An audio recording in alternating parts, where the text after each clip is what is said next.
I'm Mindia Whittier, and I am a public relations instructor at a local university here in North Texas, and a practitioner. I've been working in public relations for about 25 years, and I'm also, for my avocation, I'm a little bit of a political wonk.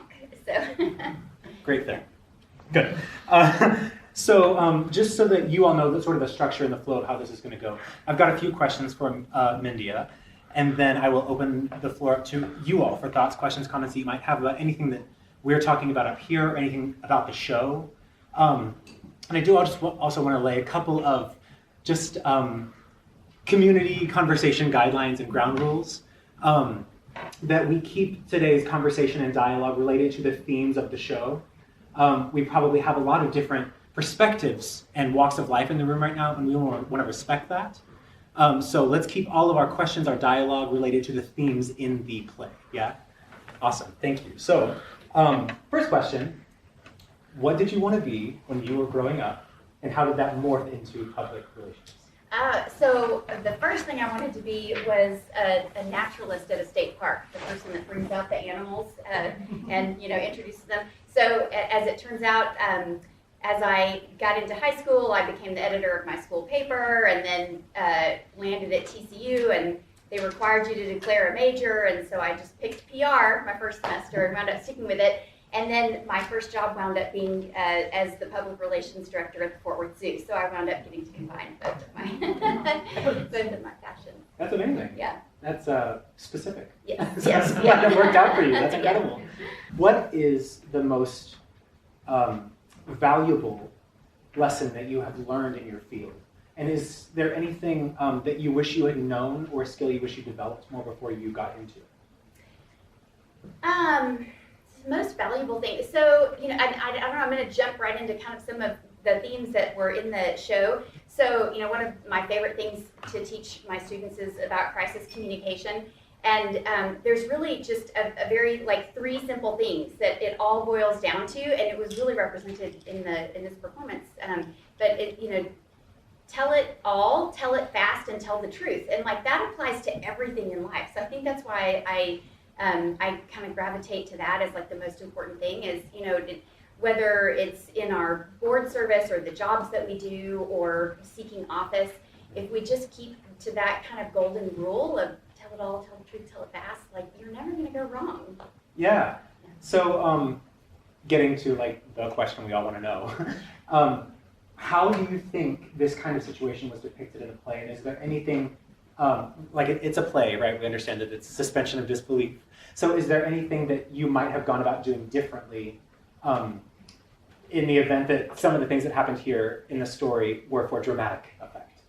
Well, the one thing that I really had to suspend disbelief is that it was a liberal Jew that was the campaign director for this particular candidate. I couldn't have imagined that being the case. But yeah, I just, I thought it really resonated with me that the candidate sort of went off script, and it really that doesn't happen very often. And I could appreciate the PR, the campaign manager, just her anxiety as she was watching the Twitter, the number of shares going up, and that's really how it happens. It's your job is to in the industry we call it the popcorn effect. So you're seeing when you know that a crisis could be coming, you're seeing how much does it pop up, and then how much dialogue is it getting, and that sort of influences or drives what your level of response will be. So yeah, there was a lot. There was some suspension of belief there, but there was definitely some truth in the way it was portrayed. Have you found that there is any, that you might need to have some sort of working knowledge of any other fields like law or journalism or social media management? Because of course social media isn't news, right? But conversations start on social media, you know what I mean? And those get picked up by news outlets and they get investigated, and then it turns out it was news or whatever. So any other fields or working knowledge of things? Yeah, there's always sort of an inherent push and pull between the legal advisors and the PR advisors, because legal, their function is really to mitigate risk to the greatest extent possible. But PR, real PR, not propaganda. So there's a difference in PR and public relations, which is ethical communication, and propaganda, which is use of the same persuasion techniques, but with a lack of ethics. But real PR is about looking out for the greater good and the public interest and and being socially responsible. Not that the lawyers aren't doing that too, but like really they're more focused on the risk mitigation. And so I think when you ask about, there's definitely a kind of sometimes a conflict between what the PR team is advising someone to do and what their legal representation. And anybody that's held elected office can tell you that that is absolutely the case. That they're oftentimes having a muzzle placed on them because there are risks that come along with that communication. But at the same time, the elected official also has a duty to the greater public good. And so that can really create some difficult tensions to overcome. So I want to open the floor up to you all for thoughts, questions, comments that you might have. They can be about anything we've been talking about with Mindia, about images or moments from the show that you're still thinking about. It might not be a question. It might just be like, this thing's really sticking out.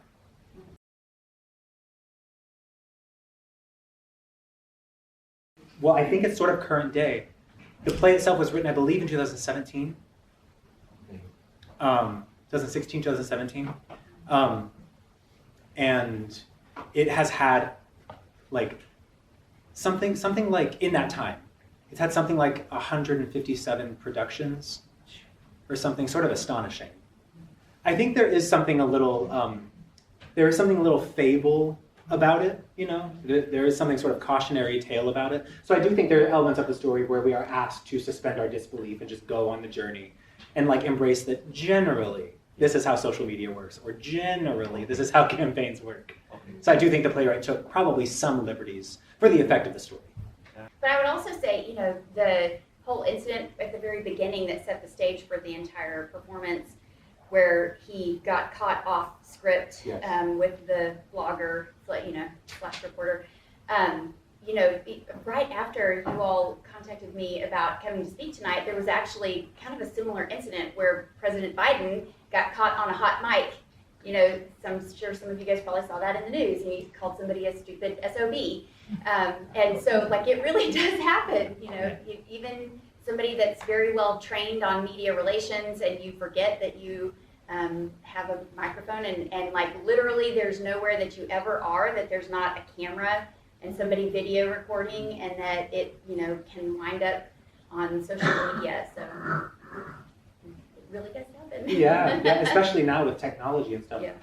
The way that it is, it's just things are constantly changing and morphing, and as I'm sure not just public relations or theater, but like many of our industries, everything's continuing to change and morph, and rules are changing. Yeah.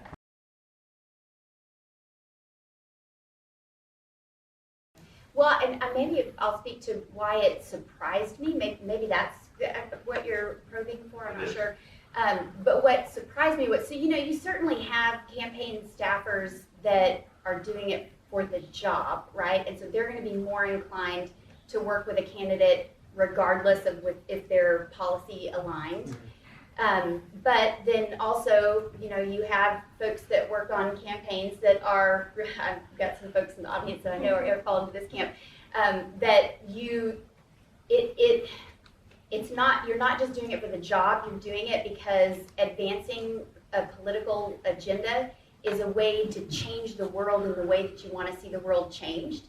And so unless you're fundamentally policy aligned with the person that you're trying to get elected, then you're not delivering on or fulfilling what is the whole value system that you're trying. So if you're not doing it for the paycheck, if you're doing it because it's a merging of your vocation and your avocation, it would be incredibly difficult to work on the campaign of someone who didn't share your same policy perspective, because you would be advancing an agenda that's counter to your values. So that was why it surprised me. Yeah.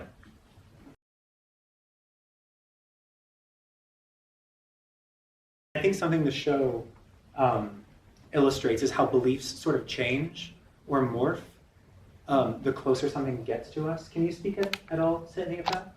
Well, something that I was thinking as you were speaking was, not to get all academic or whatever, but there's this framework that we use in communication it's a litmus test to determine like if our communication is ethical, and it stands for truthfulness, accountability or authenticity, respect, equity, and social responsibility. And so what you're touching on, what it makes me think is, so one of those is one of the pieces of the litmus test, the one that's authenticity, is are you engaging in your communication? So in this case, the speech that he gave that was off the cuff, are you engaging in that communication for self-gain and self-benefit, or like if it's a corporation that it's for their benefit instead of for the greater social good? And so with politics, that's where that really comes into play, because very often we have people running for office that, a lot of people are running for office because they want to do good and they want to change the world. But there are also people that are running for office because they thrive on power. There's a lot of people that run for office because they thrive on power and they want more power. And so then you can use your narrative specifically to advance your power. Now, I think what was being represented in this performance was sort of the flip side of that he took a step back and he had this moment of clarity where he was starting to put the greater good first, whereas maybe up until that point, that's what I felt like the play was kind of exploring, is that maybe up until that point, he had been more focused on driving his career and his personal power, and then he had this life-altering event that sort of shifted his focus away from his personal power to, the greater good. Yeah. Everybody has a different sort of place that gets them to that point of putting the focus more on the people instead of on their power. So for him, it was going into the school. And then for the campaign manager, it was when he broke down the barrier and gave that really powerful speech. Mm-hmm. And then for his wife, it really wasn't until he was murdered. Mm-hmm. So everybody, we're all on a different journey, and we get to that place at different times. Yeah, that's refreshing. So much of our culture around politics right now has been built into a culture of fear. Fear whatever somebody's going to take from you, fear that you're going to lose some of your power, fear that somebody's going to hurt you. Like, so much of our current environment is rooted in fear and otherizing that I think there would just be too much fear for them to approve anything that would have led to change. Yeah. Yeah. Well, I want to let you all know that we have another show running concurrently with this one. It's called On the Exhale, and it's starring our executive producer, Dana Schultes. It is a one-person show. It is her first ever one-person show, and she's been an actress for many, many years. If you guys don't know her, she's it. We had to cancel this weekend of performances. Tonight would have been our opening night. Because next door in the theater that would have taken place in, our electricity is not working because of the freeze. So we're working to get it figured out, but we have added 3 performances. So now it runs through the 27th. So please do come back and see it. That show is very much in dialogue and is a companion piece to this show. So we paired them together to give you a dynamic experience. It's a very different sort of storytelling over there, but it walks hand in hand with this one in a very strange and interesting way. Can we give a round of applause to Mindia for joining us?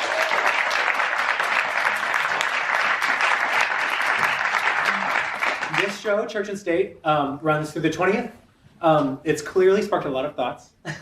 We appreciate you being here. Please do tell your friends, family, enemies. Get them here. We don't care. And you all have a safe home. Thank you so much.